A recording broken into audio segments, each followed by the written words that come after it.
La question du coronavirus, elle est évidemment, elle est double. Elle est concernant l'Afrique.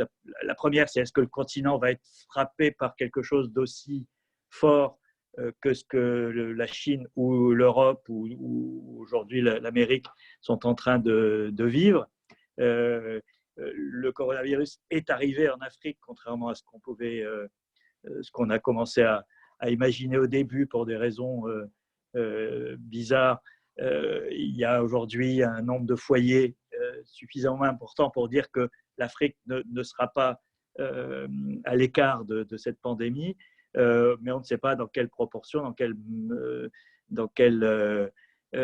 avec quel impact sanitaire, humain ça sera vécu. Mais je pense qu'il y a beaucoup de pays où il y a des craintes très fortes aujourd'hui. L'Afrique du Nord en fait partie, l'Afrique du Sud en fait partie, et quelques autres foyers au milieu, comme le Nigeria par exemple, qui inquiète. Hier, quelqu'un me disait à propos de la Chine que vous savez qu'à Canton, il y a une grosse communauté africaine qui vit à Canton, et que la Chine vit aujourd'hui dans la crainte de cas importés, donc une deuxième vague de l'épidémie qui viendrait par le retour de personnes qui seraient porteuses du virus, et que cette communauté africaine de Canton est aujourd'hui l'objet de tous les soupçons et de discrimination, de stigmatisation, parce que les gens craignent. Il y a eu 3 cas de Nigérians qui sont arrivés à Canton porteurs du virus, et que ça a suscité une grosse frayeur et parano par rapport à cette communauté africaine de plusieurs dizaines de milliers de personnes. Donc, on voit bien que l'Afrique est aujourd'hui dans le lot commun de cette pandémie. Le deuxième aspect, qui est celui qui nous intéresse peut-être le plus, parce que c'est celui sur lequel on peut plus réfléchir, ce sont les conséquences humaines, sociales, économiques, politiques et géopolitiques de ce qui existe déjà, parce qu'on a déjà un impact du coronavirus sur l'Afrique, ne serait-ce que parce qu'un certain nombre de pays ont pris des mesures de confinement, d'arrêt de leur économie ou de ralentissement, et que ça a déjà un impact, et ça en aura un d'une manière ou d'une autre, même si l'épidémie elle-même n'a pas l'ampleur qu'on a pu connaître, nous, ou qu'on peut connaître en Europe. Et je pense que là, il faut commencer à distinguer un peu les situations. Je partirais peut-être vous avez peut-être entendu parler de cette note du Centre d'analyse et de prévision stratégique du Quai d'Orsay. Il y a quelques jours, elle a fuité, elle a commencé à circuler un peu dans la presse spécialisée. Elle n'a pas eu beaucoup d'écho dans la presse française, parce que ça reste quelque chose d'assez marginal par rapport à l'ampleur de ce que nous vivons aujourd'hui, mais elle est très intéressante parce qu'elle est complètement apocalyptique. Je ne sais pas si certains d'entre vous l'ont vue, mais elle part sur une idée. Alors, elle se base évidemment sur l'idée que l'épidémie va frapper l'Afrique de plein fouet, et cette note met en avant en particulier la fragilité politique des États et des systèmes politiques africains, en imaginant un effondrement d'un certain nombre de systèmes, de régimes, de structures politiques, et se demande même, et ça c'est le plus déconcertant venant d'un organisme français qui devrait avoir ses capteurs en Afrique, quels sont les relais possibles pour ne pas être pris au dépourvu par ce genre de situation. Donc, cette vision apocalyptique, elle est un des scénarios possibles. Elle est évidemment pas le seul, et elle est certainement pas souhaitable. Mais il y a un certain nombre de signes qui sont inquiétants. Le premier, c'est évidemment, et on le sait là, quand on voit la difficulté qu'ont eu les systèmes de santé européens et maintenant américains à faire face à l'ampleur des besoins en urgence. On imagine très bien que dans la plupart des pays africains, même les plus développés, cette infrastructure médicale n'existe pas, ou en tout cas elle serait totalement débordée et dépassée par une crise de la même ampleur que ce qu'on a vécu. Donc ça, c'est évidemment inquiétant. Et la deuxième, c'est que l'impact politique et social de cette situation est tout à fait particulier en Afrique, ne serait-ce que lorsqu'il y a confinement, toute une partie de la société qui vit de l'économie informelle, par exemple, et se retrouve complètement à zéro, alors que ça existe beaucoup moins dans nos sociétés en Europe. On l'a vu d'ailleurs plus récemment en Inde, où le confinement général décrété par le gouvernement de Narendra Modi a laissé sur le carreau des dizaines de millions de personnes qui sont des journaliers payés à la journée, qui n'ont pas d'autres ressources et qui ont dû regagner leur village dans une sorte de chaos humain totalement incompatible avec ce qu'on demande aujourd'hui aux gens de faire pour se protéger de l'épidémie. On a ce genre de situation dans un certain nombre de pays en Afrique. Des villes comme Lagos sont typiques de ce qu'on a vécu en Inde, c'est-à-dire avec une économie informelle absolument considérable qui ne peut pas se permettre de s'arrêter. On l'a vu en Afrique du Sud, qui est le pays le plus la première puissance économique d'Afrique. Enfin, ça se dispute avec le Nigeria, mais et qui est en fait un pays totalement clivé entre un monde très occidentalisé, ou en tout cas dans lequel les règles économiques sont celles du monde industriel, et l'autre moitié de la population, celle qui vit dans les quartiers populaires des grandes villes sud-africaines, et qui, elle, ne peut pas se permettre le confinement, l'arrêt de l'économie, parce qu'il n'y a pas de structure de soutien, parce que l'État aujourd'hui est totalement incapable d'y pourvoir. Et c'est là qu'on est effectivement face à ce scénario un peu sombre que trace le CAPS, c'est que, y compris un pays comme l'Afrique du Sud, qui pourrait avoir des atouts plus grands pour faire face à ce genre de situation, était fragilisé avant même le déclenchement de cette crise. C'est frappant de voir, l'Afrique du Sud était déjà en récession économique, elle sort de cette période de ce qu'on a appelé le state capture, c'est-à-dire la captation des richesses sous le règne du prédécesseur de Ramaphosa. Il y a eu des tentatives de Ramaphosa de restaurer la crédibilité, le fonctionnement de l'État, mais les dégâts sont tellement importants qu'il n'en a pas aujourd'hui les moyens, qu'il ne les avait pas avant le déclenchement de cette crise. On a par exemple la crise de la fourniture d'électricité avec le groupe Eskom, qui est l'EDF sud-africaine, qui est obligé aujourd'hui de rationner l'électricité, de faire des coupes par tranche dans certaines villes et certains quartiers, et qui est un peu emblématique de la faillite de cet État post-apartheid, et que Ramaphosa, qui est sans doute quelqu'un de très qui garde sa crédibilité, je pense qu'il est sans doute l'homme de la situation et qu'il n'y en avait peut-être pas d'autres. Il est l'homme qu'il fallait au moment où il fallait, mais reste dans un appareil, celui de l'ANC, qui a été gangréné par la corruption dans la décennie précédente, et qui aujourd'hui se retrouve à gérer une crise absolument considérable, colossale, sans avoir ni les moyens économiques et financiers, ni le lien de confiance politique qui est nécessaire lorsqu'on fait face à une crise d'une ampleur historique pareille. Et ce qui est valable en Afrique du Sud, dans un État qui aurait dû avoir les moyens, l'est encore plus dans d'autres régions d'Afrique où la légitimité politique de certains gouvernements et de certains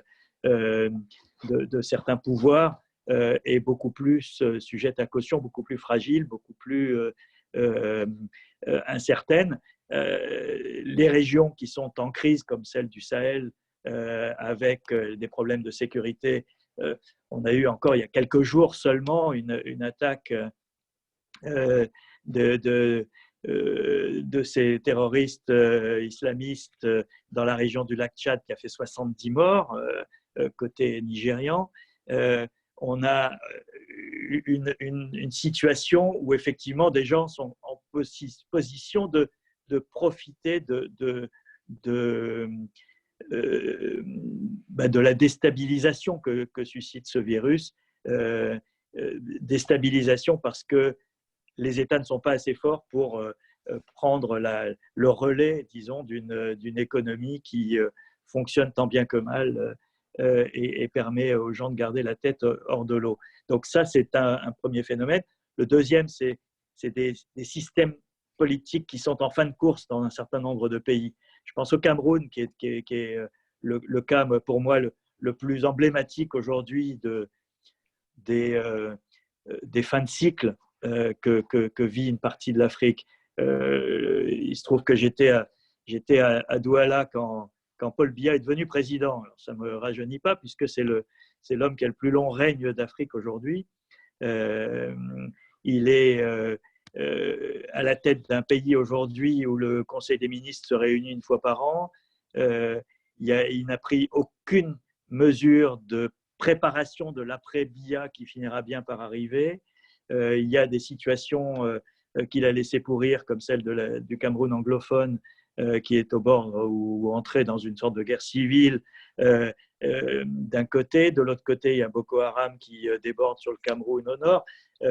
Il y a évidemment la chute du pétrole qui affecte un certain nombre de pays, dont le Cameroun, mais aussi évidemment le Nigeria, l'Angola ou le Tchad.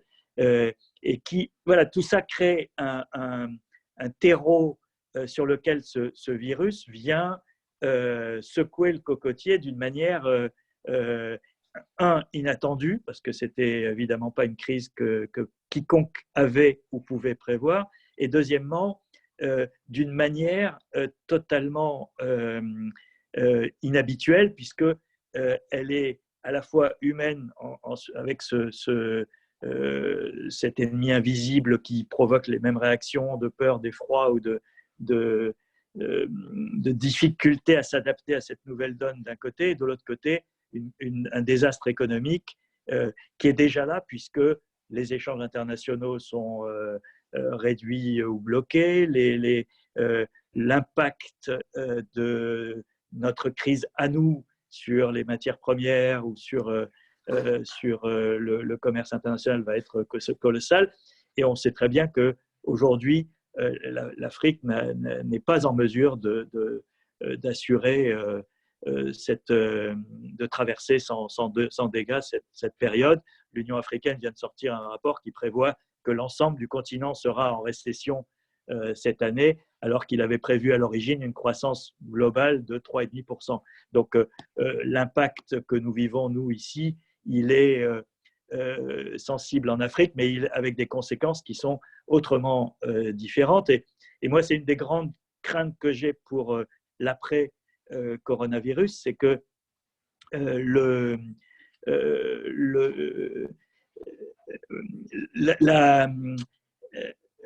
le décalage qui va y avoir entre le monde occidental ou la Chine, qui ont aujourd'hui la capacité de sortir des dizaines, des centaines de milliards par des artifices de dette et autres, mais qui, dans la difficulté, mais quand même auront les moyens de traverser cette époque et de limiter la casse dans leur société.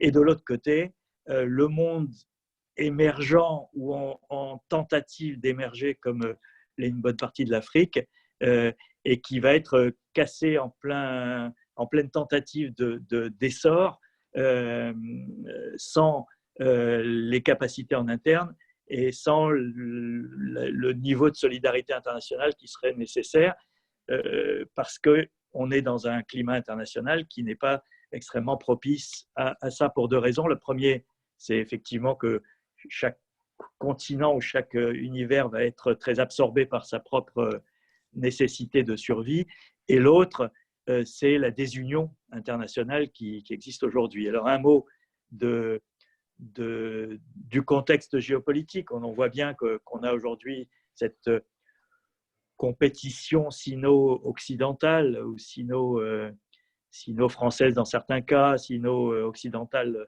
de manière plus large. La Chine, d'où est partie la crise, en sort la première, et elle en sort d'une manière triomphante dans sa réécriture de l'histoire, mais qui lui permet aujourd'hui d'avoir un argument de plus à son modèle. Il s'est passé, il y a eu une évolution très intéressante ces dernières années, c'est que il y a encore 10 ans, la Chine ne prétendait pas être un modèle. Elle l'a joué extrêmement humble en disant, voilà, nous, on a trouvé des solutions pour développer notre pays, mais chacun doit trouver ses propres recettes. Et puis Xi Jinping est arrivé, et il y a 3 ans, pour la première fois dans un discours au congrès du Parti communiste chinois, a dit ce qu'on a fait, nous, peut servir de modèle à d'autres pays pour sortir de leurs problèmes de développement. Et depuis, on voit bien qu'il y a un modèle qui, à la fois, est présenté au monde, mais qui aussi intéresse le monde. C'est-à-dire que l'idée qu'un système autoritaire de capitalisme d'État basé sur beaucoup de technologies aussi, puisse avoir des résultats et réussissent là où les modèles précédents ont échoué, ou en tout cas n'ont pas produit des résultats comparables en termes de sortir de la pauvreté autant de gens, etc. Tout ça a un impact sur l'Afrique. Et on voit bien que la Chine, qui est devenue le premier partenaire aujourd'hui de l'Afrique, utilise, ou en tout cas saisit cette crise pour avancer avec son drapeau en tête. La Chine profite évidemment du fait que les Occidentaux sont tellement occupés à gérer leur propre crise sanitaire qu'ils n'ont pas beaucoup de moyens à consacrer à la solidarité avec la partie du monde qui en aurait besoin aujourd'hui pour se préparer à cette pandémie. Et donc la Chine en profite. On a d'abord des dons de matériel, des équipes chinoises qui viennent, des conférences. Le CDC, le Centre de prévention des maladies infectieuses en Chine, a tenu des conférences, des visioconférences avec 44 pays africains pour donner des conseils et aider à se préparer à la pandémie. Donc on a il y a aussi la partie philanthropie qui est nouvelle en Chine et qui commence à prendre de l'ampleur. Jack Ma, l'homme le plus riche de Chine, le fondateur d'Alibaba, a annoncé qu'il envoyait des respirateurs et des thermomètres à tous les États africains, tous.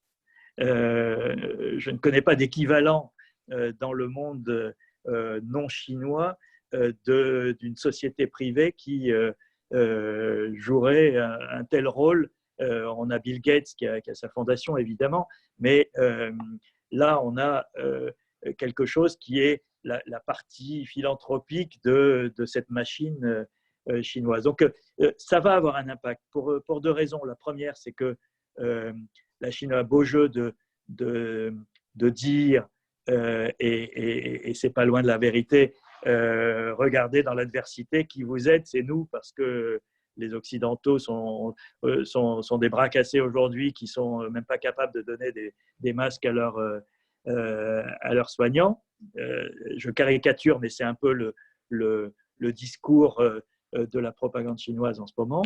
Et la deuxième, c'est l'attraction d'un modèle politico-économique qui séduit, il faut bien le dire, y compris, moi j'avais été frappé il y a 2 ans en Afrique du Sud par le fait qu'une partie de l'ANC, par exemple, qui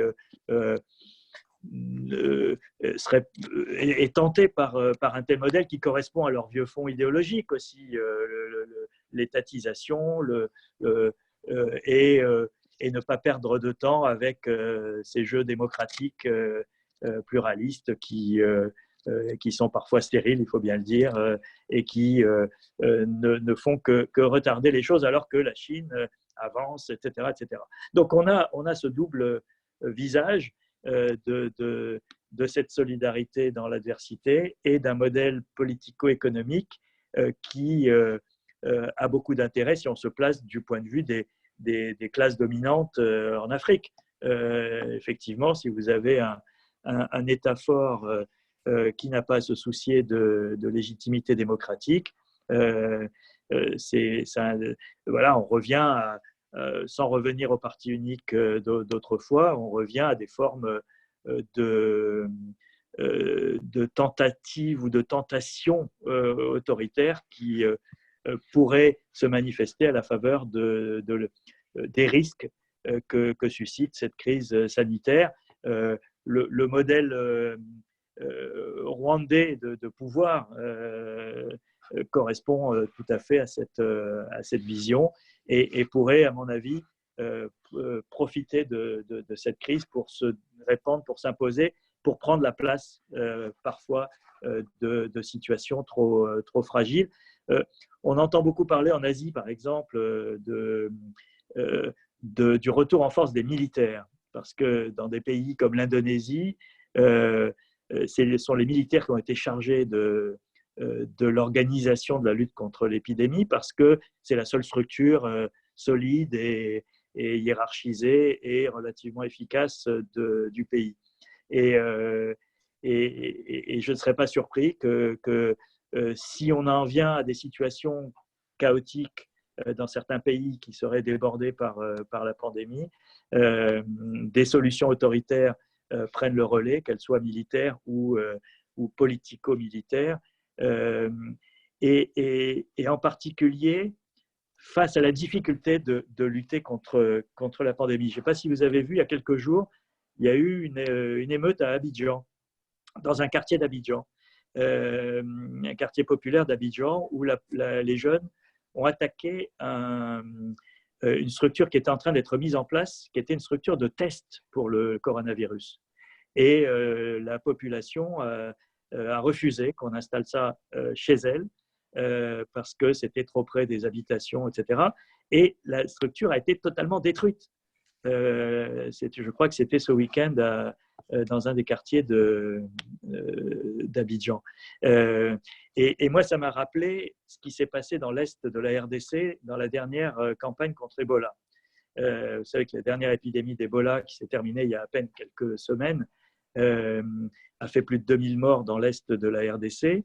Et il y a eu des fake news, des rumeurs, de la manipulation d'opinion, etc., qui a fait que on a accusé les soignants, les équipes médicales, en particulier celles des ONG étrangères, etc., d'avoir amené le virus. Et donc, il y a eu des attaques par des groupes armés de certaines de ces structures sanitaires, des cliniques ou des hôpitaux de campagne, etc., qui ont énormément handicapé la lutte contre Ebola et ont créé une situation dans laquelle aucune autorité locale ou nationale ou internationale n'était en mesure de se faire entendre, parce qu'aucune n'était vraiment légitime aux yeux de la population. Et le risque, c'est que face à on voit bien déjà, quand vous voyez les débats que nous avons dans un pays comme la France autour de la chloroquine, autour de questions comme ça, où finalement même le secteur médical est divisé, que l'autorité politique est incapable de gérer cette polarisation dans le pays, vous imaginez ce que ça peut donner dans des pays où les structures politiques sont plus fragiles. Donc voilà, cette toile de fond, elle est la partie inquiétante. La partie positive pour essayer de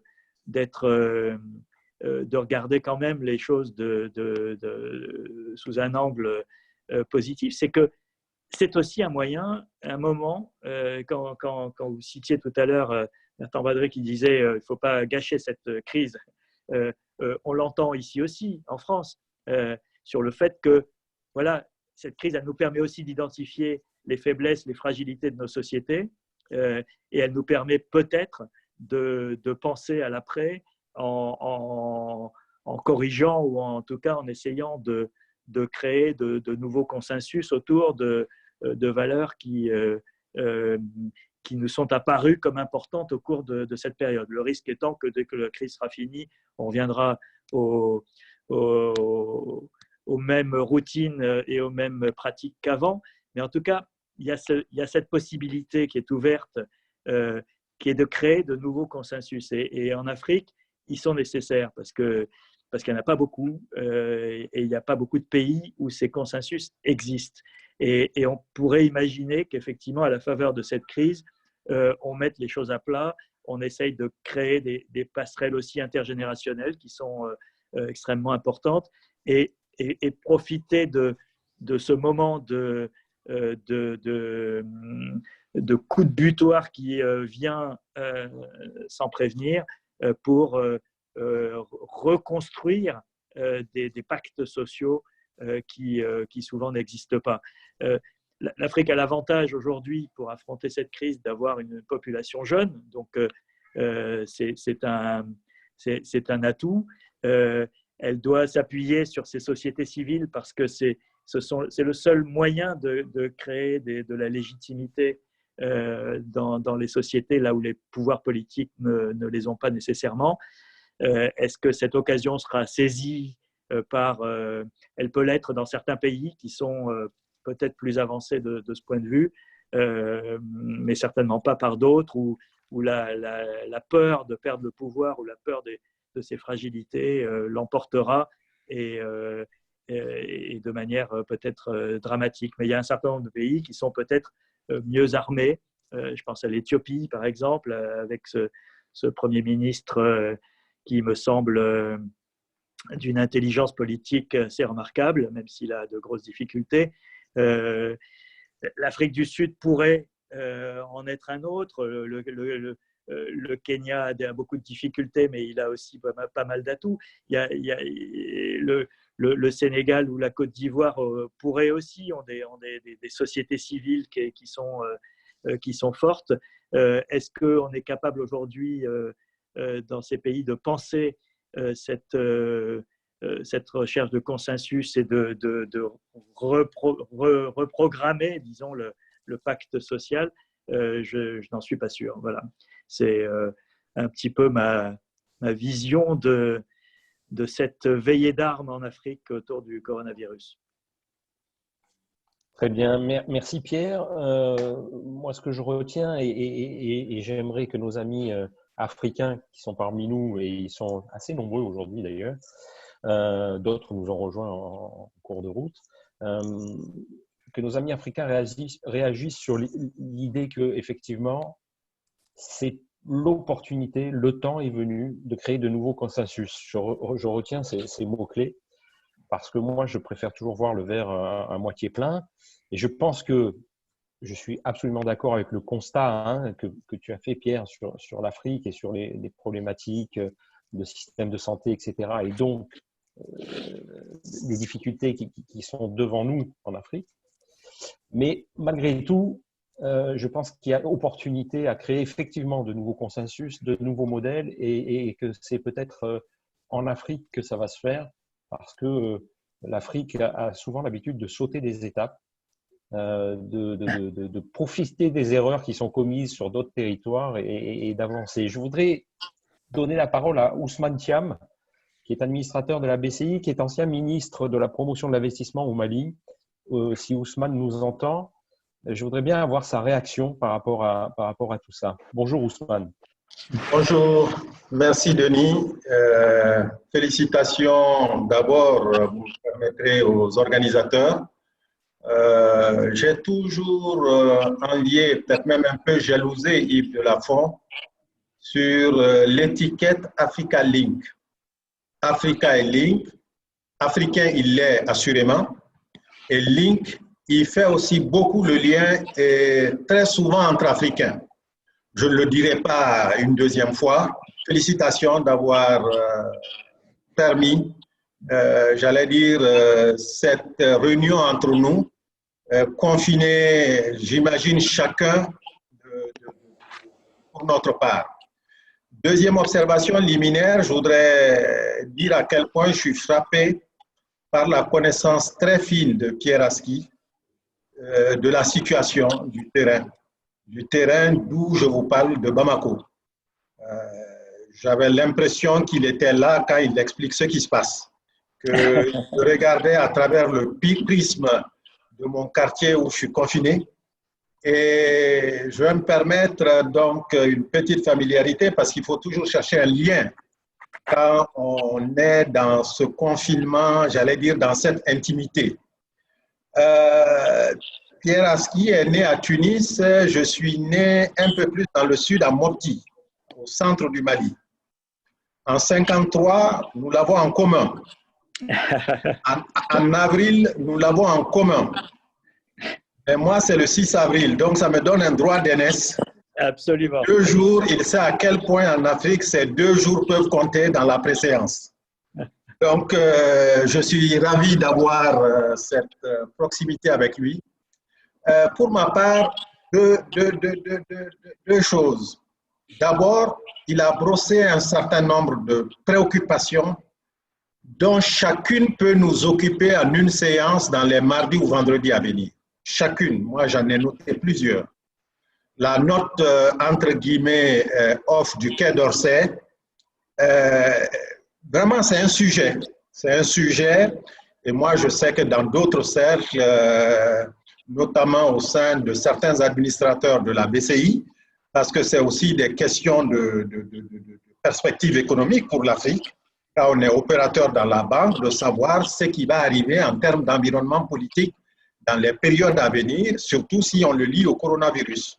Le coronavirus, ça veut dire que nous avons aujourd'hui les États qui vont essayer d'avoir des réponses de mesures de politique économique qui vont impacter les banques où je suis administrateur. Parce que les clients vont être insolvables, les États vont dire aux banques de les supporter par mimétisme, un peu comme ça se passe en Europe, et ça posera beaucoup de difficultés pour le financement de l'économie. Vraiment, cette question de cette note et des lendemains que ça nous réserve, pour moi, c'est un sujet sur lequel, si les organisateurs consentent, il faudrait qu'on inscrive cela dans un programme prochain. Dans les semaines et mois à venir, parce que nous y sommes. L'impact du coronavirus, pour y rester quelques minutes, ne serait-ce que les mesures barrières ou les mesures de barrière, comme on dit, lavez-vous les mains, à Soweto, ça doit être difficile. Là où vous n'avez pas d'eau, là où la promiscuité, la densité au mètre carré, je le dis parce que j'ai bien écouté l'exposé de Pierre Aski, ça doit être très, très difficile déjà à respecter les mesures barrières. Mais c'est aussi peut-être, comme le disait Denis Berger, de voir comment nous allons remettre en cause l'ensemble aussi de nos politiques publiques à travers cette question des politiques sanitaires. Sans complaisance, parce que chaque fois qu'on va sur des notions de consensus mou, gentil, c'est le moment pour les Africains, on peut, ça ne marche pas. Il faut que les Africains, les responsables politiques que j'ai été, puissent assumer leurs responsabilités dans cet échec. En Europe, je l'entends poindre, mais en Afrique, on ne pourra pas se contenter de dire juste en petite pommade, oui, c'est le moment, c'est une opportunité. Non, nos échecs, il faut qu'on appuie le doigt sur la plaie là où ça fait mal, mais j'ai dit que ça peut être l'objet d'autres débats à venir. Et ce n'est qu'à ce prix de cette, j'allais dire, de cette vérité qu'on peut effectivement rebondir. Moi, je vais poser au préalable une question avant l'émission à Pierre Aski au regard de sa double connaissance de l'Afrique et de la Chine, une question bien précise. Je m'intéresse beaucoup aux préoccupations, aux aspects géopolitiques de l'espace dans lequel je vis. Le Sahel, le Sahara, de la Mauritanie au Darfour, donc c'est un espace qu'il connaît. Je lui ai dit que cet espace fait l'objet d'énormes enjeux géopolitiques anciens et nouveaux. À quand est-ce que la présence militaire de la Chine dans cette zone? C'est un raccourci que je fais. Vous voyez, j'ai fait un raccourci rapide, mais je m'explique. Il y a quelques années, en raison dans une vie antérieure, j'avais eu, en tant qu'une toute petite main, hein, j'insiste, une toute petite main, était à l'origine de l'arrivée de l'opération Serval, de l'opération des Nations Unies, les Casques Bleus, qui est devenue plus tard la MINUSMA. J'insiste, une toute petite main qui contribuait au nom du gouvernement du Mali. Et quand je regardais le staff à la fois de l'EITM, qui est la force européenne qui est venue, dans l'encadrement, dans ceux qui étaient là, beaucoup de généraux à dominante française, plutôt européenne par moment. Et j'ai le sentiment que si c'est à refaire demain, on verra beaucoup de Chinois et autres dans les enceintes des Nations Unies. Ils sont déjà présents dans les forces de maintien de la paix à certains niveaux. Donc, je veux me situer à l'étape d'après et interroger Pierre sur cette éventualité. Est-ce que ce n'est pas une piste vers laquelle, est-ce que c'est une préoccupation pertinente que la Chine investisse aussi ce domaine militaire par une voie ou par une autre? Je m'excuse d'avoir été long, mais je me devais un peu d'expliciter le sens de ma question. Merci beaucoup. Merci Ousmane. Pierre, oui, une vraie question. Alors merci grand frère, puisque 2 jours font la différence. Je pense que c'est une vraie question. On voit bien depuis peut-être une décennie maintenant comment la Chine a investi l'univers des Nations Unies. Elle y a mis beaucoup d'énergie, beaucoup d'argent, beaucoup de personnel. Ça se sent dans un certain nombre d'organisations. Il faut savoir quand même que la Chine dirige aujourd'hui est le premier pays qui est par le nombre d'organisations spécialisées des Nations Unies qu'elle dirige. La dernière étant la FAO, puisqu'elle a battu le candidat français l'année dernière, avec le soutien de l'Afrique d'ailleurs. Et l'une des caractéristiques de cet investissement dans le champ des Nations Unies, ça a été les casques bleus. Et effectivement, la Chine est aujourd'hui un gros pourvoyeur de troupes de casques bleus. Ce qui est intéressant parce que on ne voit pas aujourd'hui, en tout cas pas dans la manière dont la stratégie chinoise s'est déroulée depuis 10 ans, on ne voit pas la Chine devenir le gendarme de l'Afrique comme la France a pu l'être ou peut l'être encore aujourd'hui dans la zone sahélienne, mais comme elle l'a été encore plus dans une autre période, ou comme les États-Unis l'ont été à l'échelle du monde pendant très longtemps. La Chine n'a pas nécessairement cette idée en tête. En revanche, le fait de passer par les Nations Unies lui donne évidemment une légitimité internationale beaucoup plus grande, sans pour autant négliger ses intérêts nationaux, car l'investissement chinois au sein des Nations Unies se fait quand même beaucoup afin de défendre les intérêts chinois. Donc oui, je pense qu'effectivement, dans quelques années, il ne faudra pas être surpris d'avoir des généraux chinois qui débarqueront dans les opérations de maintien de la paix ou dans des situations inattendues. On a d'ailleurs une de ces situations aujourd'hui, puisque Haïti, qui continue à avoir des relations diplomatiques avec Taïwan, a une force de casque bleu dans laquelle il y a des Chinois de Pékin. Et ce n'est pas indifférent, puisque on sait bien qu'une bonne partie de la motivation chinoise, notamment en Afrique ces dernières années, a été de couper l'herbe sous le pied de Taïwan. Donc oui, la Chine va défendre ses intérêts de cette manière. Il y a un petit bémol à ce que je viens de dire. Il y a quand même une base chinoise à Djibouti. Il ne faut pas l'oublier. C'est la première base de troupes chinoises à l'étranger. Ça ne sera pas la dernière, puisqu'apparemment, au Pakistan et au Cambodge, il y a des sortes de bases qui sont en train d'être installées. Mais en tout cas, la première vraie base, elle est à Djibouti. À l'origine, c'était pour aider aux campagnes de lutte contre la piraterie mais elle s'est transformée en base permanente. Et donc, le problème de la présence militaire, c'est qu'il y a un moment où la tentation de s'en servir existe. Il y a un scénario, pour l'anecdote rapide, il y a un scénario qui est assez drôle et qui montre un peu l'imaginaire chinois aussi. Il y a un film qui s'appelle, vous avez peut-être entendu parler, qui s'appelle Wolf Warrior 2. Et ce film est sorti il y a 2 ans maintenant. Ça a été le record du box-office chinois de tout temps. Et le scénario, c'est Rambo inversé, c'est-à-dire que les méchants, ça se passe en Afrique, les méchants sont des mercenaires occidentaux qui travaillent avec un groupe rebelle africain et qui prennent des otages, et le sauveteur, le héros au pouvoir surdimensionné, c'est un militaire chinois qui sauve l'Afrique et le monde.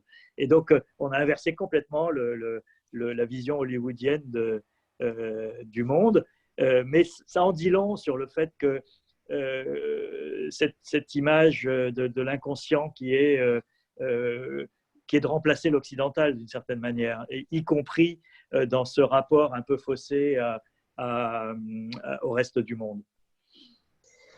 Ok, merci Pierre. Alors je commence à remonter un peu le fil des questions qui ont été faites par écrit, et notamment une remarque plus qu'une question de notre ami Panayotis qui est avec nous et qui nous dit qu'on n'a pas beaucoup parlé d'Afrique du Nord. Et je voudrais pour ça, parce que c'est vrai que l'Afrique du Nord, on n'en a pas beaucoup parlé là, on n'a pas beaucoup parlé non plus de l'influence de la Chine dans l'Afrique du Nord, etc. Et nous avons la chance d'avoir Mounir Mouakar qui est là. Donc, je voudrais bien avoir les réactions de Mounir par rapport à tout ce qui a été dit jusqu'ici. Mounir, je t'active le micro. Tu es parmi nous, Mounir ? Oui, absolument. Bonjour. Bonjour. Merci beaucoup, Denis. Merci à Yves. C'était une très, très bonne présentation de monsieur Aski, qui est né à Tunis. Donc, je lui confirme que la Tunisie fait bien partie de l'Afrique et que même le nom Afrique, il est issu de la Tunisie. Absolument. Parce que la Tunisie, à l'époque, s'appelait Ifriqiya, Africa, qui est le nom qui a été repris par la suite pour le continent africain. Et donc, nous faisons bien partie de ce continent qui nous est très, très cher. Et globalement, je vous félicite pour cette intervention qui est excellente, qui est bien documentée, aussi bien que son Excellence, Monsieur le Ministre. Sauf qu'aujourd'hui, honnêtement, je suis relativement inquiet. Je partage votre avis sur la situation en Afrique. Les solutions, les gestes barrières, les solutions de confinement sont quasiment impossibles sur ce continent, dans beaucoup de quartiers populaires. Je ne dis pas que, quand je dis en Afrique, y compris chez nous, en Tunisie, on a eu des cas pour avoir des aides sociales du gouvernement, des milliers de personnes qui s'entassent, et ça inquiète beaucoup les autorités sanitaires et ça inquiète beaucoup la poursuite. Aujourd'hui, nous sommes en plein dans cette crise que nous vivons. Bon, moi, je suis confiné. Il y a beaucoup de gens qui arrivent à se confiner dans des conditions correctes, mais pas mal de gens sont dans une situation précaire. Donc, aujourd'hui, le confinement est une solution un peu difficile. En plus des installations précaires, des installations hospitalières et des installations de prise en charge qui sont extrêmement précaires et qui sont souvent inexistants dans beaucoup de zones en Afrique. J'ai vu dernièrement qu'il y a un médecin pour 10 000 habitants, alors qu'en Europe, il y en a 36, par exemple. En plus, il y a beaucoup de... Donc, c'est une situation qui m'inquiète à beaucoup de titres. D'abord, sur le plan humanitaire, qui est la priorité des priorités. Deuxièmement, sur l'incidence économique, parce que la plupart, comme vous le disiez si bien, Pierre, Asli, la plupart des entreprises ont des TPE et donc ils vivent pratiquement au jour le jour, et donc les gens n'arrivent pas à travailler. Et puis réellement une situation qui peut inquiéter aujourd'hui face à cette pandémie où on est tous surpris, on est tous, je dirais, impuissants devant cette. Alors, l'autre effet qui peut être important, c'est l'effet boomerang, parce qu'aujourd'hui, si on n'apporte pas le soutien nécessaire à l'Afrique pour essayer de dépasser, bon, actuellement, Dieu pour tous, chacun pour soi et Dieu pour tous, mais l'effet de solidarité internationale, c'est plus que jamais une actualité qui doit avoir lieu. Aujourd'hui, l'effet boomerang, et ça a été mis par le haut-commissaire de l'Union européenne dernièrement, même si on arrive à soigner l'Europe, si ça se propage, et c'est le cas actuellement, parce que pratiquement tous les pays africains sont touchés, si ça se propage en Afrique, ça va être une propagation qui est extrêmement douloureuse, avec des conséquences que personne n'arrive à mesurer aujourd'hui, mais ça finira quand même par revenir, même si l'Europe arrive à surmonter cette crise humanitaire. Donc aujourd'hui, ce qui est important, c'est de mettre réellement une solidarité internationale, de revoir un peu le mode de fonctionnement. J'ai vu que dernièrement, l'Union européenne a mis 100 et quelques millions d'euros pour soutenir les pays africains, mais réellement, plus que jamais, avant de voir l'incidence sur les mois à venir, parce qu'il est certain aujourd'hui qu'il y a l'avant-corona et l'après-corona. Aujourd'hui, c'est vrai que la Chine est en train de se positionner. La Chine, comme vous le disiez, ont toujours été très discrets, mais ils travaillent dans la discrétion, entre parenthèses. Hein. Ils ont avancé la science, ils ont fait avancer beaucoup de choses, beaucoup plus dans la discrétion. Et aujourd'hui, nous sommes en phase d'un rapport de force entre les États-Unis et la Chine, ce qui fait que ce rapport de force, aujourd'hui, peut-être cette situation, c'est peut-être la conséquence de ce rapport de force commercial qui a existé, mais aujourd'hui, ça dépasse de loin. C'est vrai qu'aujourd'hui, je pense qu'on est en train de vivre un repositionnement international.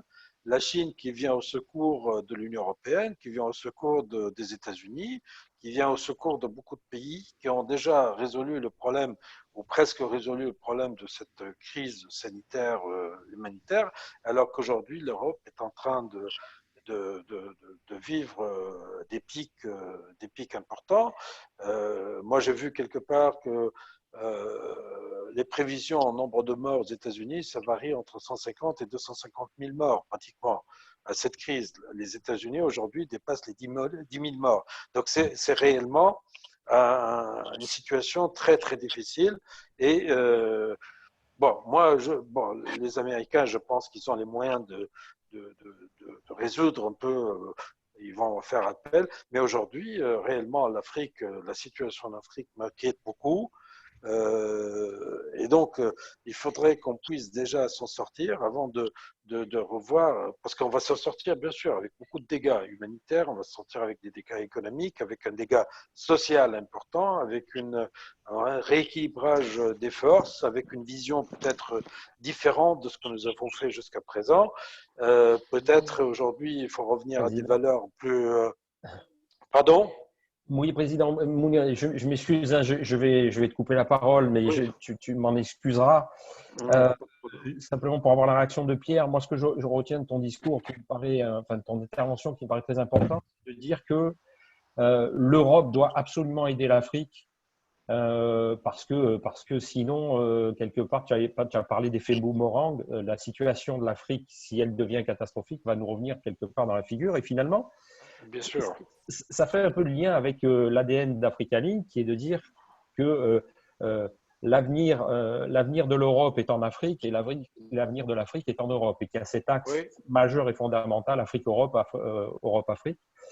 Pierre Oui, je partage complètement cette vision, et d'autant que on est à un moment où le multilatéralisme ne fonctionne plus. Il a été saboté, sabordé par les principales puissances, à commencer par Donald Trump.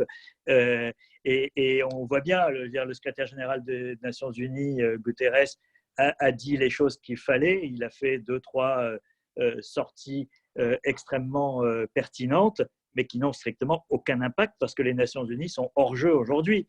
Et on voit bien que personne n'est en mesure aujourd'hui de coordonner ou de rapprocher les points de vue sur le plan international. On imaginerait très facilement qu'effectivement, si la Chine, les États-Unis et l'Europe se mettaient ensemble avec l'Afrique pour traverser cette période de manière à ce qu'il y ait le moins de dégâts possible, il y aurait une mobilisation de moyens absolument considérable. Or, c'est chaque ensemble pour soi. La Chine a sa politique, les États-Unis, c'est America First. Il reste l'Europe.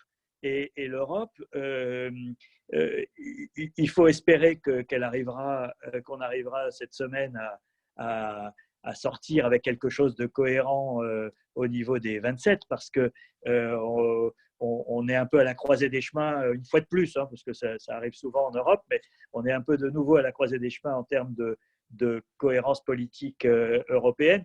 Mais si on arrive à surmonter cette épreuve à la fois en termes sanitaires, mais aussi en termes économiques, je pense que la priorité, c'est d'intégrer le lien avec l'Afrique dans cette vision pour qu'effectivement, il y ait cette vision qui est absolument indispensable, que le devenir de l'Afrique fait partie intégrante aussi de la vision que doit avoir l'Europe de sa propre survie et de sa propre existence. Alors, je prends une demi-seconde pour saluer notre ami Stéphane Pipon. Le Québec est avec nous. Bonjour Stéphane. Stéphane, tu m'entends? Où est-il? Où est passé Stéphane? Il est là. Désolé, à la coup de 16 heures par jour depuis le 2 mars, ici, justement, on n'a pas les Chinois à côté de nous, on a les Américains, on a Trump à 45 minutes de Montréal qui a mis l'armée sur le bord de la frontière. Et je travaille dans les fonds d'investissement, des fonds de pension et des banques et on est en survie. Et j'écoute ce que vous dites, puis j'aimerais vous dire que le village gaulois, il n'est pas en France, il est en Amérique, il est au Québec. On se bat contre un virus plus grand depuis 250 ans, c'est la civilisation par la langue anglaise sur le français. On parle français en Amérique du Nord. C'est pas l'Africa Link, c'est le lien africain ici. C'est pas le French Village, c'est le village français. Et j'entends tout ce que vous dites, je suis content d'entendre M. Aski. Et, ici, avec notre langue française, à nous sert par nos valeurs d'égalité, de fraternité, à être résilient, à être rebelle, à être insoumis contre le virus. Et on a un premier ministre actuellement magnifique parmi les 10 provinces canadiennes et les 50 États américains. On a eu les données hier. Au niveau de la distanciation, on est les premiers en Amérique du Nord à écouter notre gouvernement sans avoir peur de se faire avoir par notre gouvernement. Donc, je suis content d'être là, c'est pour tout le monde. Et si vous voulez que j'intervienne sur le plan nord-américain, j'entends l'Afrique, l'Asie et l'Europe. Vous me faites lever de poil en oubliant l'Amérique française et les Américains, les Nord-Américains qui ne sont pas juste américains, il y a des Mexicains, il y a des Sud-Américains. Stéphane, voilà. Tu sais qu'on ne t'oublie jamais, tu es toujours dans notre cœur, Stéphane. Tu fais partie d'Africanime. Tu sais bien qu'on travaille sur l'axe Québec, Europe, Afrique et Afrique, Europe, Québec. Donc, je te redonnerai peut-être probablement la parole tout à l'heure, mais je voulais donner la parole à Hicham parce qu'il avait une question justement qui concerne l'Europe et ça me paraît le moment de lui donner la parole. Hicham. Ben, effectivement, merci pour la parole, Denis, et merci à Pierre. Si jamais je te tutoie, Pierre, c'est pas par impolitesse, c'est juste parce on t'a tellement écouté et lu que ça me vient spontanément. Merci. En fait, ma question revient et rejoint le point que tu as abordé sur l'Europe. Il est évident que le Covid-19, la chute du prix du pétrole, le nombre très important de personnes qui sont liées à l'activité informelle en Afrique et qui sont actuellement sans ressources, le besoin de relance économique qui malheureusement ne pourra pas se faire par des centaines de milliards ou par des milliers de milliards comme se fait aujourd'hui la relance en Occident en général. Donc évidemment, il y a beaucoup d'indicateurs qui montre qu'il y a un risque absolu de bousculer les changements politiques en Afrique. C'est effectivement, donc je le partage. Mais il y a aussi un élément qui m'interpelle, moi. Est-ce que cette mauvaise gestion de cette crise en Occident ne risque-t-elle pas aussi d'amener des bouleversements politiques en Europe? Enfin, on le voit, la Chine, tu l'as dit tout à l'heure, est la grande gagnante, ou en tout cas en apparence à ce jour. Elle joue au mécène. Bien évidemment, l'Afrique, je pense, ne s'en sortira pas seule. J'aimerais qu'elle s'en sorte seule et ça serait l'idéal. mais elle ne pourra pas le faire si on n'a pas un soutien. Et le meilleur soutien que puisse avoir l'Afrique aujourd'hui, c'est en France et en Europe. Alors si l'Europe, qui aujourd'hui n'est pas solidaire, demain se retrouve dans une crise politique liée à la mauvaise gestion de cette crise, est-ce qu'elle aura la disponibilité pour assister l'Afrique ou pas?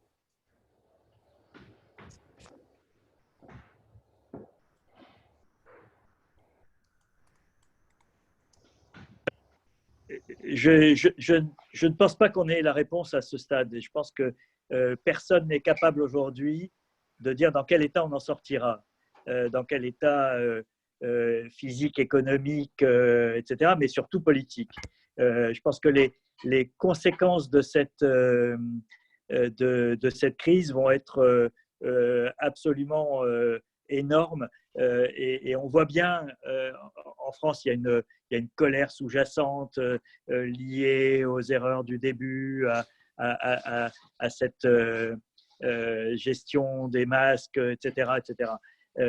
Est-ce que, à l'arrivée, lorsque on sortira malgré tout de ce cauchemar, est-ce que disons, le soulagement d'en être sorti l'emportera sur l'envie d'en découdre et de crier vengeance d'une certaine manière contre une élite qui a échoué? C'est difficile à dire. Je pense que tous les scénarios sont envisageables, y compris celui d'une crise politique, y compris celui de l'émergence de forces qui ne sont pas nécessairement celles qu'on connaît, mais qui voudront en découdre et voudront changer la donne. Je pense que véritablement, on n'est pas capable de le dire aujourd'hui. On est au milieu du gué, on n'a pas encore la clé. Moi, ce qui me frappe aussi, c'est le fait que chacun vit ça nationalement, c'est-à-dire que on n'a pas les Français ont l'impression qu'ils sont le seul pays au monde où il n'y a pas de masque pour les soignants, alors qu'il suffit d'ouvrir CNN pour voir que les États-Unis sont exactement dans la même situation, l'Espagne avant eux, l'Italie avant eux, l'Angleterre aujourd'hui, etc. Et donc, on a cet horizon extrêmement réduit aujourd'hui, qui est celui de notre crise nationale et de notre souffrance nationale, qui accentue le fait d'avoir besoin d'un bouc émissaire, d'avoir besoin d'un coupable qui est nécessairement le pouvoir, les élites, les gens qui ont pris les mauvaises décisions, la personne, je ne sais pas qui c'est, qui a décidé de ne pas renouveler le stock stratégique de masques il y a quelques années, etc. etc. Mais à l'arrivée, est-ce que ça sera encore le cas lorsque on aura une vision plus globale, lorsqu'on aura le bilan de ce qui s'est fait et de ce qui ne s'est pas fait, des ratages et de la gestion finalement qui de pays en pays, avec ses hauts et ses bas et ses ratés, aura quand même permis de traverser cette crise. Ça aura des conséquences effectivement sur les relations internationales et sur la capacité que nous aurons à nous projeter dans la définition de nouveaux rapports avec l'Afrique, de la mobilisation de moyens pour sauver l'économie mondiale, etc. Un pays qui sera plongé dans une crise politique durable, peut-être jusqu'aux élections présidentielles de 2022, ne sera pas en mesure de jouer ce rôle. Or, effectivement, je pense que la France a un rôle central à jouer en Europe et l'Europe devrait être l'acteur numéro un de cette mobilisation en faveur de l'Afrique, parce que si ce n'est pas l'Europe, ça sera effectivement la Chine, ça ne sera en tout cas pas les États-Unis, et ça ne sera pas le multilatéralisme dont je disais tout à l'heure qu'il est en piteux état. Donc soyons vigilants à ce que ça n'arrive pas. Et je pense que ce qui se passe cette semaine en Europe sera important. Je pense que si l'Europe, qui a raté le début de cette crise, qui n'a pas montré de solidarité avec les Italiens, qui n'a pas été capable de coordonner l'action, même si la santé ne fait pas partie des prérogatives européennes, mais malgré tout, elle a été absente.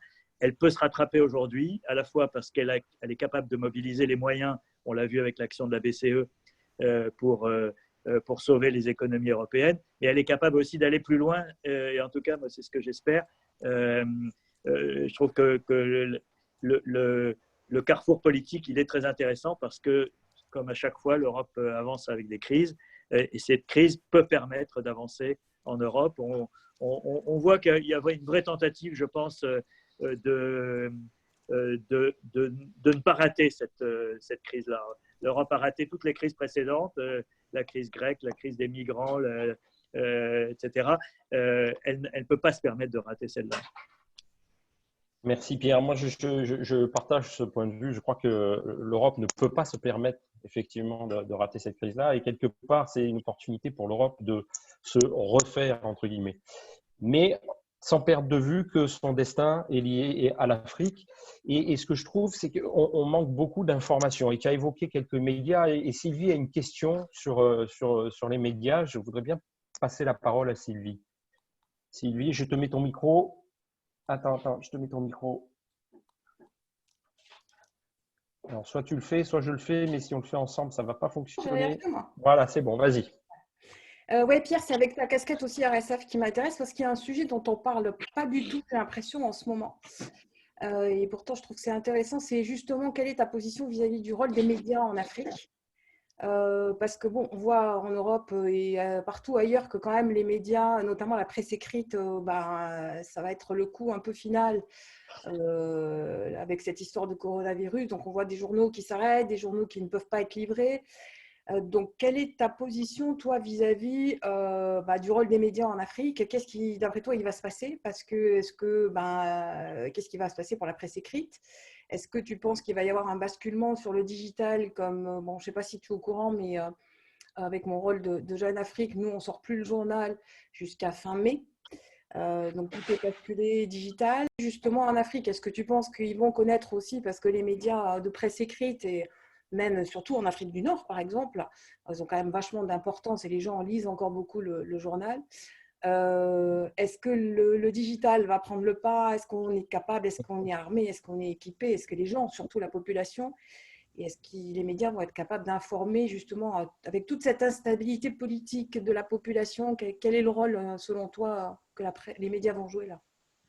Alors, effectivement, je pense que il y a un peu un coup de grâce pour une partie de la presse traditionnelle dans cette affaire et que ça aura des conséquences. La chose la plus inquiétante, je trouve, c'est que l'Afrique, elle est prête à basculer numérique. Hein. Elle a même un coup d'avance avec les smartphones aujourd'hui et les téléphones. Le leapfrogging, comme on dit, le saut de grenouille qui a amené l'Afrique à utiliser le téléphone. On le voit par exemple sur le paiement numérique, y compris avec Orange d'ailleurs. L'Afrique utilise beaucoup plus ce système que la France, même si je pense qu'on va y basculer avec cette crise sanitaire. Mais donc, le fait que les médias soient en numérique n'en fait pas nécessairement des bons médias et n'en fait pas nécessairement des médias professionnels. Et c'est un petit peu le danger aujourd'hui, c'est que cette crise de la presse fragilise le journalisme de qualité qui coûte cher à faire, comme on le sait. Et que dans cette période qui va être éprouvante pour les nerfs, la multiplication des fausses nouvelles, des nouvelles alarmistes, des charlatans, des arnaques, des manipulations, elle va être très difficile. Et l'Afrique manque de médias de référence crédibles pour arbitrer et avoir des référents vers lesquels se tourner. C'est un peu tout l'enjeu, je pense, de la presse à l'échelle mondiale, c'est d'avoir… on n'arrivera pas à stopper la prolifération des réseaux sociaux et à travers les réseaux sociaux de nouvelles non validées et non vérifiées. En revanche, le fait d'avoir des médias crédibles et légitimes qui sont capables de faire du fact-checking, de faire de l'information de référence, compense un petit peu, pas toujours, mais compense ce chaos et cette surproduction d'informations. Là où ces organes de référence n'existent pas, et c'est le cas dans beaucoup de régions d'Afrique où il y a une politisation des médias qui est un côté extrêmement partisan. Voilà, chaque média a son affiliation politique ou son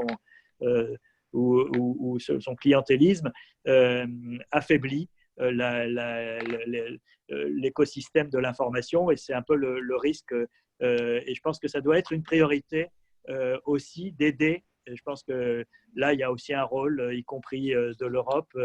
Il y a beaucoup de coopération et beaucoup d'allers-retours qui se déroulent, mais c'est une priorité d'aider à structurer et à renforcer des médias de qualité en Afrique.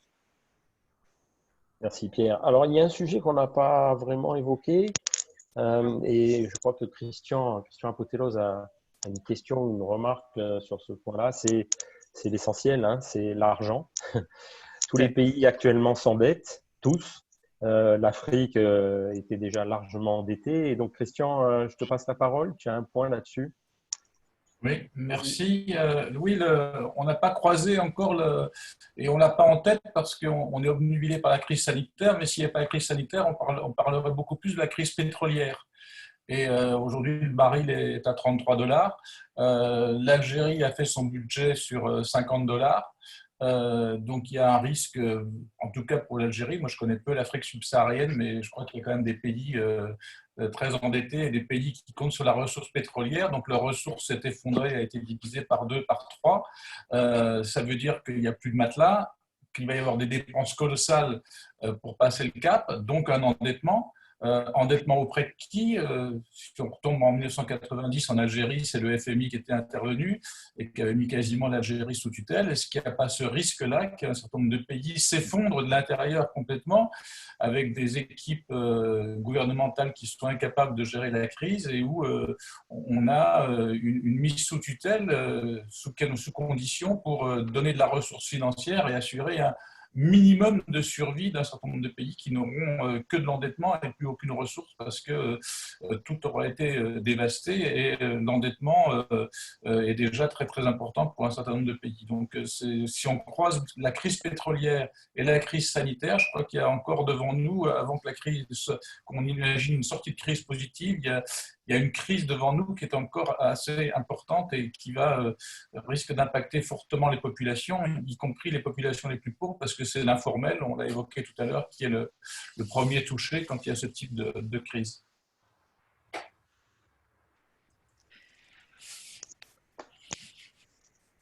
Pierre? Oui, je réponds. Sur la dette, oui. Oui. Je pense que, alors j'ai évoqué effectivement le pétrole parce que ça, dans un certain nombre de pays, alors l'Algérie en est le premier exemple, et le Nigeria vient tout de suite à l'esprit aussi. Cette perte de revenus, elle aura des conséquences absolument colossales.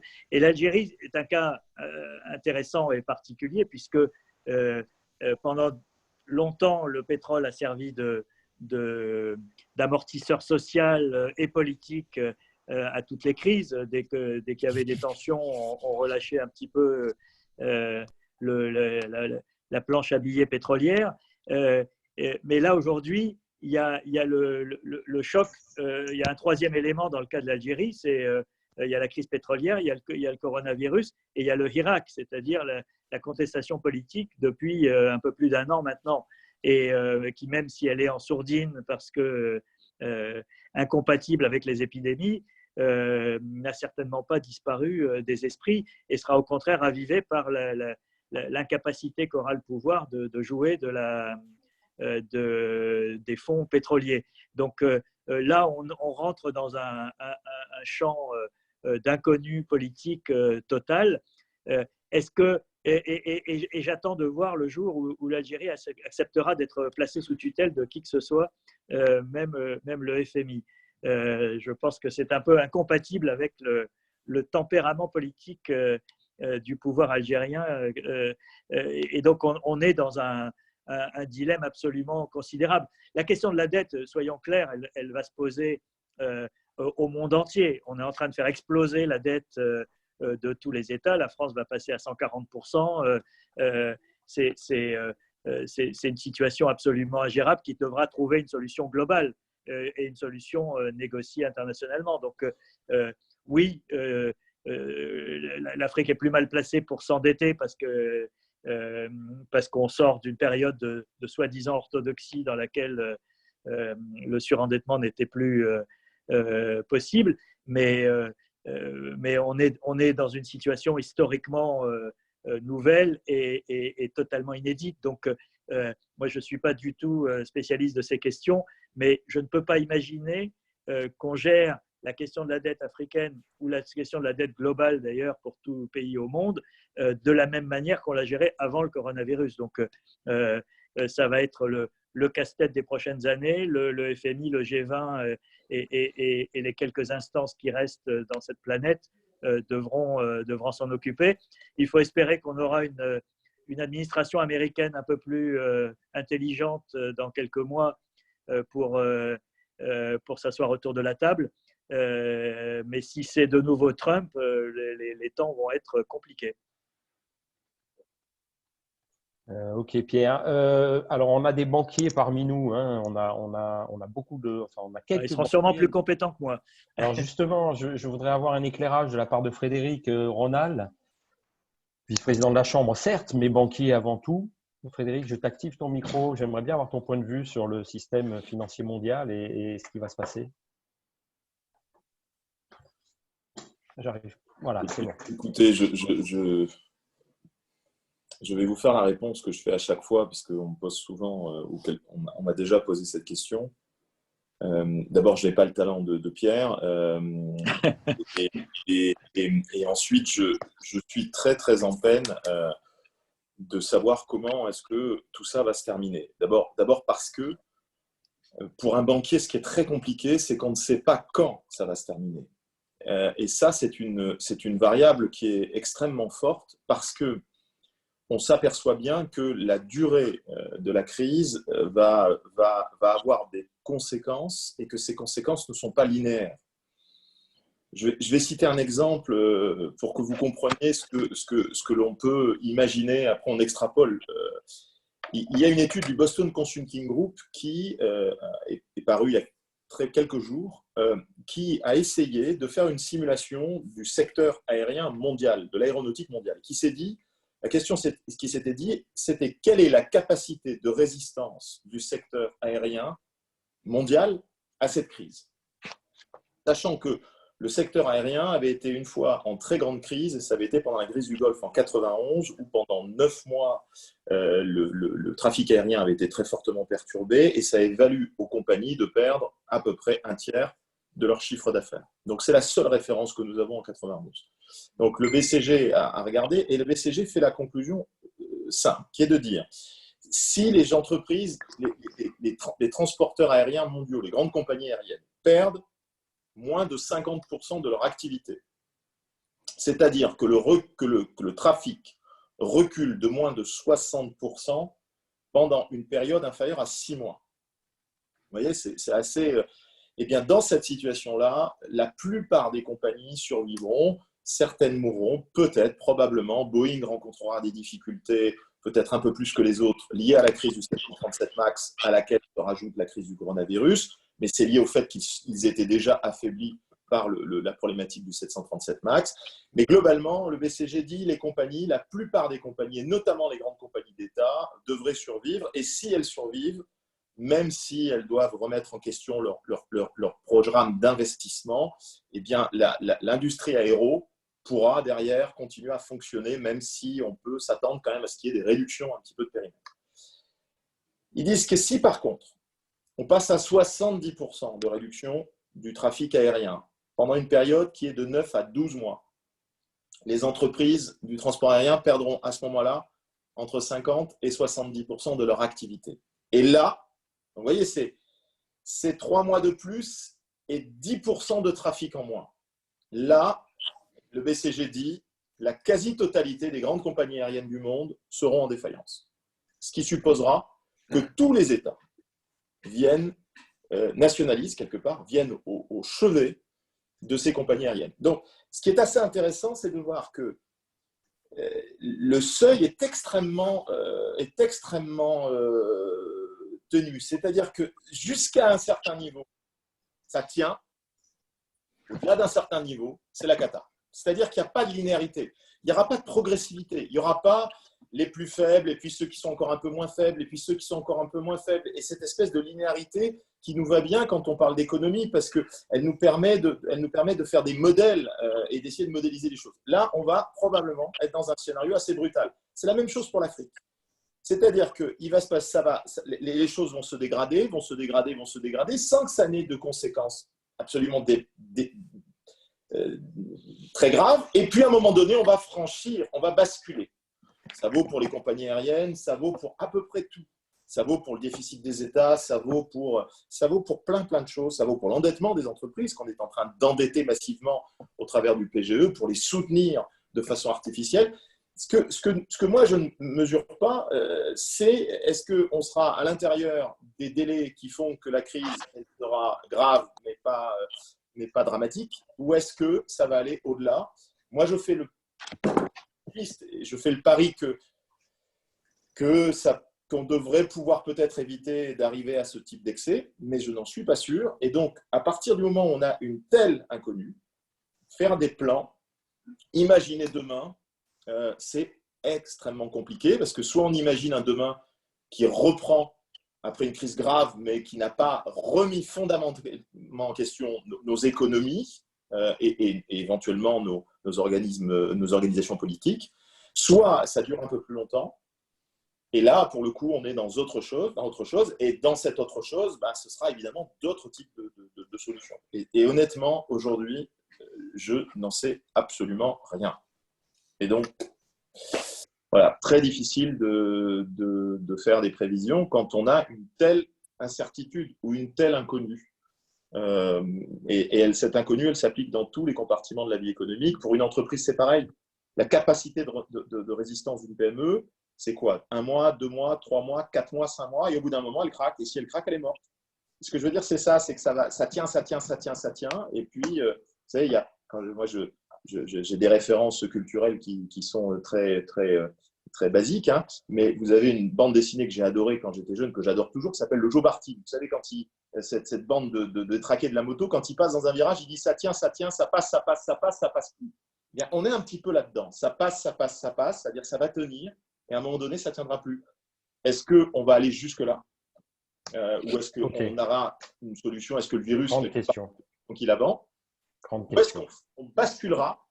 Et là, à mon avis, on est dans un autre sujet où là honnêtement, je ne sais pas. C'est l'inconnu. Ok, Frédéric, je comprends. Yves, tu veux rajouter un mot? Tu es banquier. Toi aussi. Attends, j'active ton micro. Hop, voilà. Merci. Je pense que Frédéric a raison sur ce délai qui va décrocher. Je voudrais faire 2 observations. Une, je veux dire macro, et une micro. Microéconomiquement, je parle en tant que banquier. De nos banques en Afrique, on a nos assemblées générales qui viennent de se passer. Eh bien, en prévisionnel, on passe de 5-6% d'impayés, clients douteux, provisions, etc. sur nos engagements à 25% sur les 2 prochaines années. Donc, c'est une vision que nous avons. Il vaut mieux être un peu pessimiste, mais 25% de nos engagements pourraient passer. On est parti sur cette hypothèse, pas extrême, mais quand même assez forte de provisionnement. L'autre interrogation, et je reprends ce que disait Pierre tout à l'heure et puis Christian Apotelos, aujourd'hui, avant la crise, la dette mondiale représente 260%, je crois, du PIB mondial. Et on a là un système financier, un système comptable qui va s'appliquer aux entreprises, aux États, à l'international, qui est un contenant. C'est une armoire avec des tiroirs. Aujourd'hui, on est en train de vouloir mettre dans une armoire et dans ces tiroirs un contenu qui ne tiendra pas. Ça veut dire que très probablement, il va falloir revoir fondamentalement l'équilibre bilanciel de nos comptabilités, qu'elles soient en entreprise, État, international. Qu'est-ce qu'on va pouvoir mettre en face du passif qu'on est en train de créer dans un actif qu'il va falloir inventer? Et là, c'est une vraie question, je crois, que, comme le disait Pierre, soit le G20, les différents organismes financiers internationaux doivent se penser très très vite dessus parce que sinon, ça va craquer. Voilà. Merci. Pierre, une réaction sur Oui, cet juste un éclairage? mot sur ce que disait Frédéric tout à l'heure sur ce rythme et ce seuil. C'est que ça repose la question justement de l'Afrique. C'est que on voit bien que même si dans les prochaines semaines, puisqu'on commence déjà à parler du déconfinement en France, même si dans les prochaines semaines, nous arrivons à sortir progressivement de cette période et donc à reprendre une part d'activité qui sera jamais, qui sera pas immédiatement normale entre guillemets. Mais si au même moment on a d'autres parties du monde, et à commencer par l'Afrique, qui sont en train de plonger dans l'épidémie, puisqu'on voit bien que chaque continent a eu son rythme.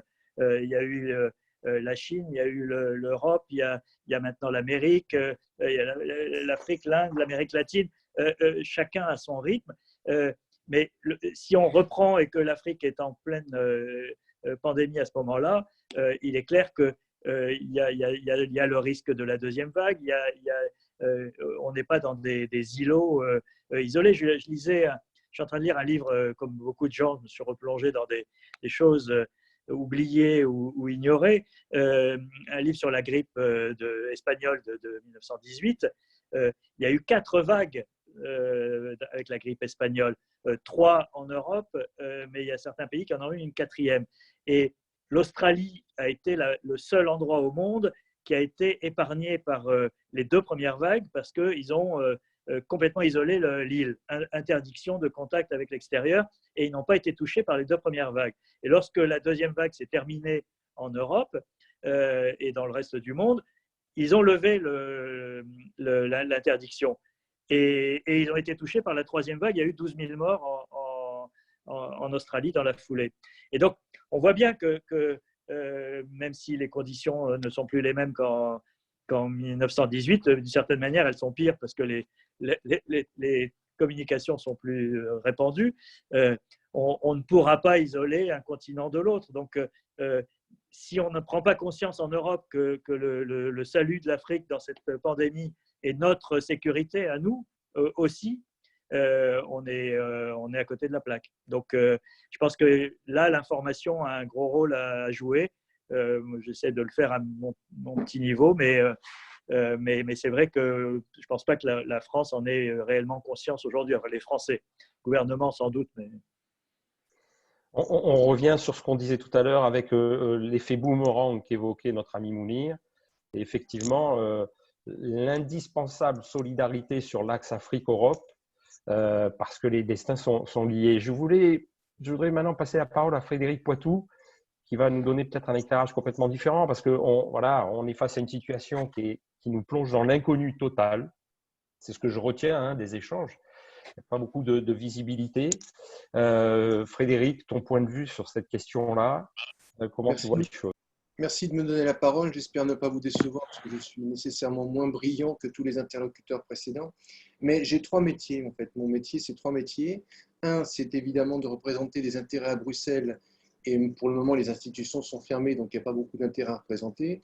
En revanche, j'ai une activité d'expert judiciaire. Et dans ce cadre, Corinne Lepage, l'ancienne ministre qui pilote un peu ce groupe d'experts, nous a demandé d'avoir une réflexion sur l'adaptation de nos métiers.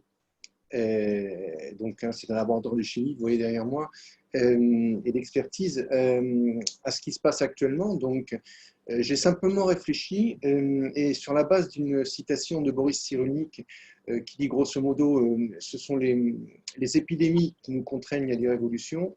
Moi, j'en suis arrivé à une conclusion, elle est mienne, donc je ne sais pas si elle est juste. Enfin, je vous la propose. Ce n'est pas la raison qui impose à l'humanité de changer, mais ce sont les peurs. Et donc la peur de la grippe espagnole, la peur des crises économiques de 29, de 2008, etc. Donc moi j'y vois un espoir pour la capacité qu'a notre modèle à évoluer.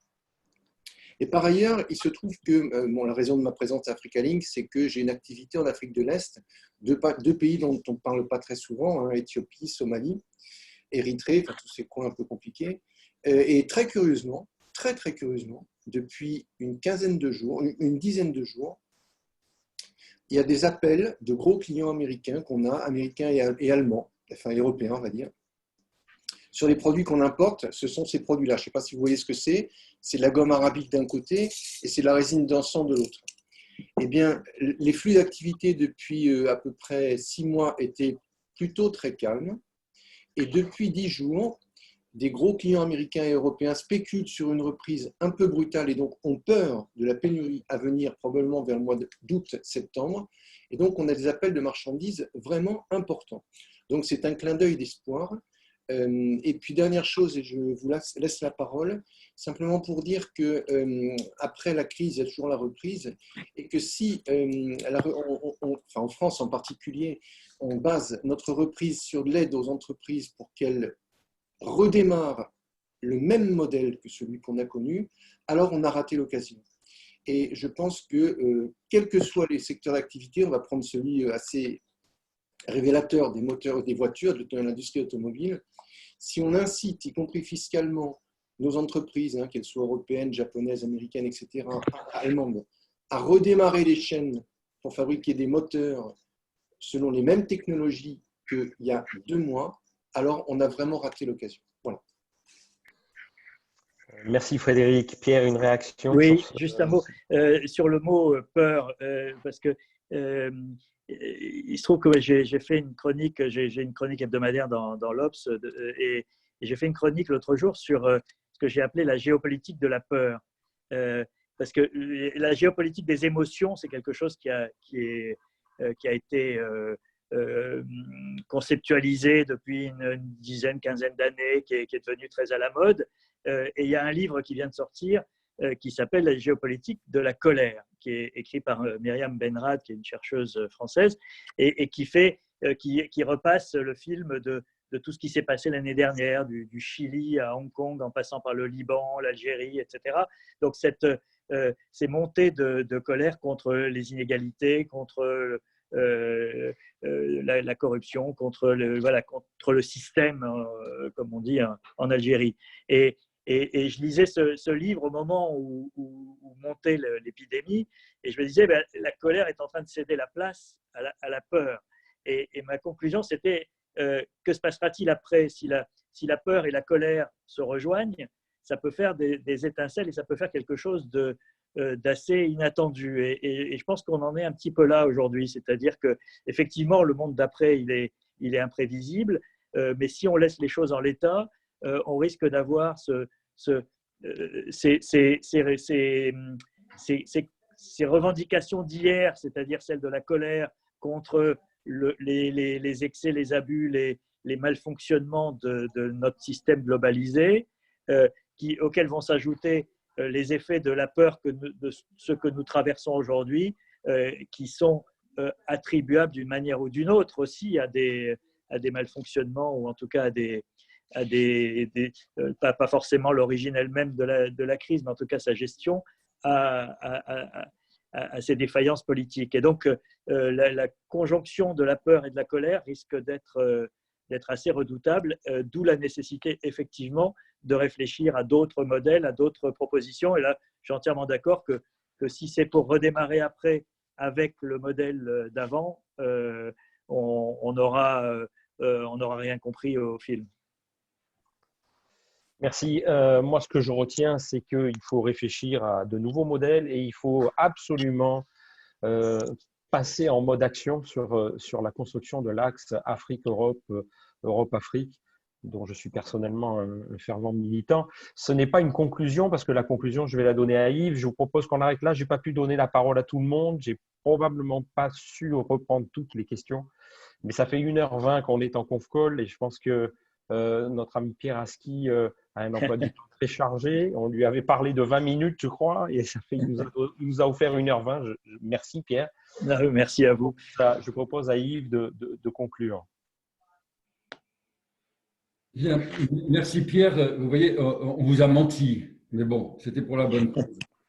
Juste peut-être revenir sur cette note du Quai d'Orsay qui parlait de la gouvernance et de l'impact sur la gouvernance. Et ce que je me dis, c'est que cette crise va montrer peut-être que le roi est nu en Afrique, que la gouvernance est généralement mauvaise, que l'état de droit est extrêmement faible et que les gouvernances tiennent sur des habitudes dont l'inefficacité et l'inefficience vont devenir très réelles. Et je rebondirai aussi sur cette notion de colère qui monte un peu partout, qui engendre aussi de la peur, et que cette peur et cette colère vont amener du désordre, et qu'on va le retrouver un peu partout, que ce soit chez nous ou ailleurs, et que le désordre entraîne la recherche de l'ordre. Et que notre plus grand danger est que nous souhaitions de l'ordre pour répondre au désordre qui va apparaître. Et je dirais que ça me fait penser une phrase un peu provocatrice peut-être, mais est-ce que la démocratie telle que nous l'avons façonnée, telle qu'elle existe aujourd'hui, avec ses faiblesses et ses forces, ne serait pas la ligne Maginot de cette nouvelle guerre? Alors, ce n'est pas un souhait, bien évidemment, c'est une organisation et tout ce qu'on a pu dire tout à l'heure, mais il y a ce danger majeur. Voilà. Pierre, merci infiniment pour ce moment. Merci beaucoup. Très reconnaissant à Africa Link d'avoir pu vous accueillir. On est bien évidemment à votre disposition si vous souhaitez des remontées aussi du terrain. Vous avez vu qu'on essaie d'être assez œcuménique, même si la parité n'est pas tout à fait là, mais on était quand même à peu près 25% de femmes sur ce forum, ce qui est quand même pas mal sur le sujet aussi. Et je vous rappelle que nous aurons Benjamin Angel de la Commission européenne vendredi sur l'UE face à la crise, que mardi prochain nous accueillerons Emmanuelle Duez du Boson Project, qui est une jeune femme absolument remarquable, et qu'ensuite nous aurons Ahmed Semega, qui est le haut-commissaire à l'OMVS, ancien ministre également au Mali, et puis d'autres se succéderont. Voilà, merci Pierre, merci à tous. Peut-être un mot de conclusion, Pierre?